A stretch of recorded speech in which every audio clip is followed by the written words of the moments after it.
There are a number of important reasons to breastfeed your little one. Breast milk offers a perfect nutritional balance, including protein, carbohydrates, fat, and other nutrients. In forms a baby's digestive system can easily break down and process. Breast milk is truly the ideal food for your baby. Human milk also contains natural antibodies that help protect your baby by building a healthy immune system. When you first begin breastfeeding, it's a new skill for both mom and baby.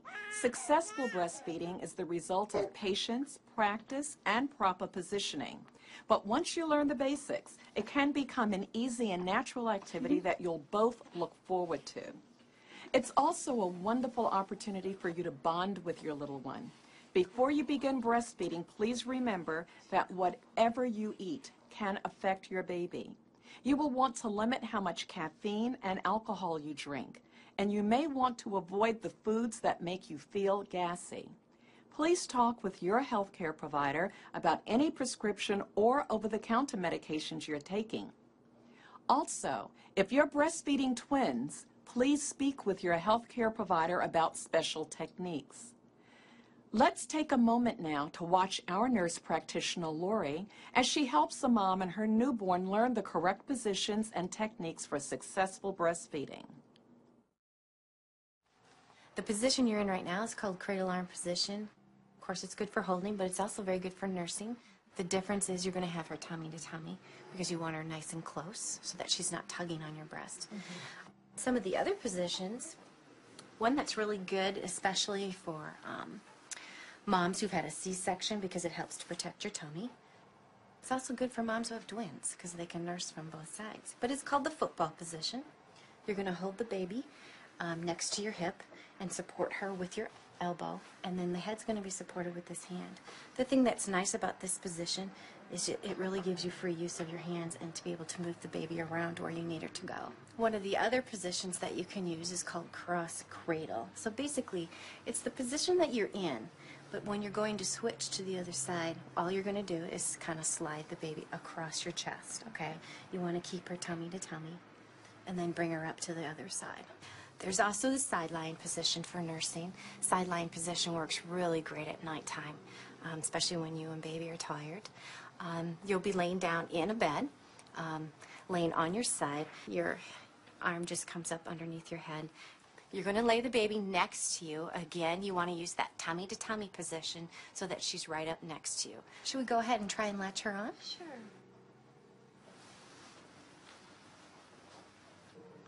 Then as you bring the baby closer to your breast, what you want to do is utilize what's called the rooting reflex. Rooting reflex, all babies have. It's that point where you go ahead and you kind of stroke their lips and their cheek and they'll kind of follow along. That's what we call the rooting reflex. And that's what you want to do to help latch the baby onto your nipple. Because what will happen is she's going to open up really wide when you do that. And as she opens up wide, you're going to bring her in and then have her latch on. Just rub your nipple across her lips, and then as she opens her mouth, then you'll bring her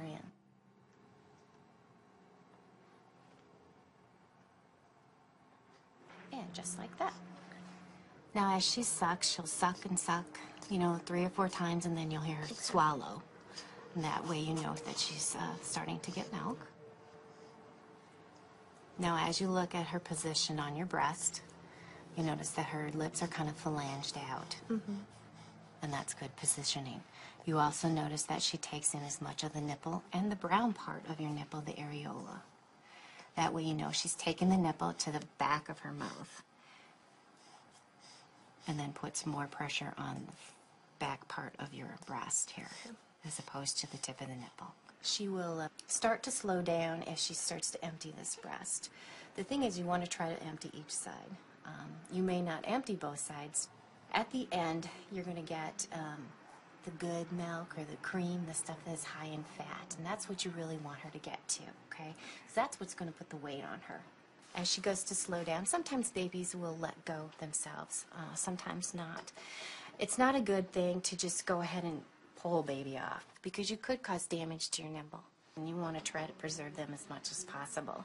It's one of the #1 reasons a lot of moms will give up on breastfeeding is sore nipples. How do I know when to switch?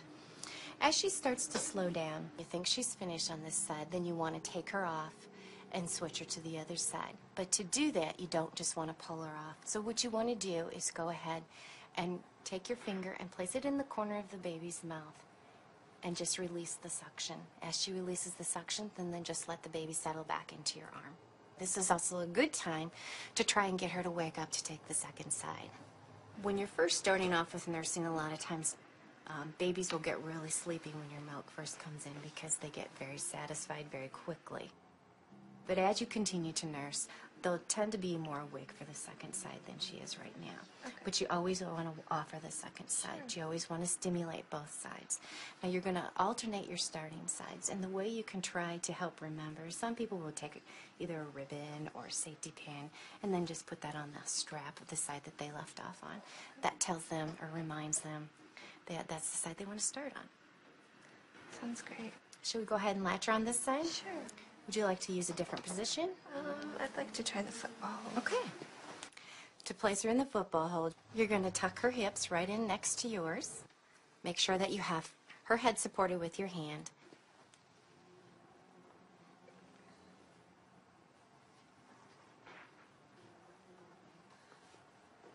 Oh, I sort of have an awkward time with this side. I want to know if I'm doing it correctly. You will find a lot of babies will prefer one side over the other, and that's not unusual. You're not abnormal at all. You always want to make sure that you're bringing baby to the breast and not you to the baby. So a lot of times using the cross cradle position or the football hold on this side would probably be better because she still has this cheek up against your breast. Perfect. Good job. You want to try to nurse your baby at least anywhere between 8 to 12 times in a 24-hour period. So about every 2 to 3 hours. If she's asleep during the day, it doesn't mean she's not hungry. So you may want to try to stimulate her, try to wake her up. It's good to sometimes have them in the same room with you, like in a bassinet. Then you can watch them and watch for the times that they're most easily awakened. If she starts to root around on her hands, those are times when it's going to be the easiest to wake a baby up. If you attempt to try to wake her up and she just won't do it, lay her back down for a while and try again about a half hour later. In the middle of the night, should I wake her up or should I let her sleep a little bit longer? You can let her sleep a little bit longer at night. Usually within the first couple of weeks, though, they usually recommend to try to wake up about every 3 hours. Okay. How much weight should she be gaining? It's not unusual for a baby in the first few days of birth to lose up to 10% of their birth weight. After that, they will start putting on 3 to 4 ounces a week. By the time they're 2 weeks old, they're going to be back to their birth weight. By the time they're about 6 months old, you'll see that she's probably doubled her weight, and then by the time she's a year, probably tripled her weight. If there's any concern about her weight during her baby checkups with your healthcare provider, he or she will let you know if she does have concerns about her weight. How do I know when she's getting enough to eat? One of the most obvious signs that your baby's getting enough to eat is she's going to be very satisfied after a feeding. She's going to be more comfortable with you. She's not going to be crying. The other thing that you're going to watch for are wet diapers and bowel movements. Within a 24-hour period, you want to see anywhere between 6 to 8 wet diapers. You want at least 2 bowel movements in a 24-hour period. However, she more than likely will have more than that. Bowel movements are going to change, and basically they're going to be pretty runny as far as their consistency. They're going to be a mustardy yellow color and kind of seedy looking, which is pretty normal. But some parents get kind of concerned because they think that maybe the baby has diarrhea. But that's real normal. One of the most important things about breastfeeding is you need to be in a place where you're comfortable and where you're comfortable with the baby. So in a nice easy chair like you're in today, it's good also to be away from distractions. Always want to make sure someone else maybe is watching the older kids, or, take your cell phone or your portable phone next to you if you want to take phone calls, or let the machine pick them up. Also, as you're sitting down to get ready to nurse, it's important to also have plenty to drink. It's important to have plenty of fluids. If you're not getting proper rest and proper fluids, your milk supply is going to decrease on you.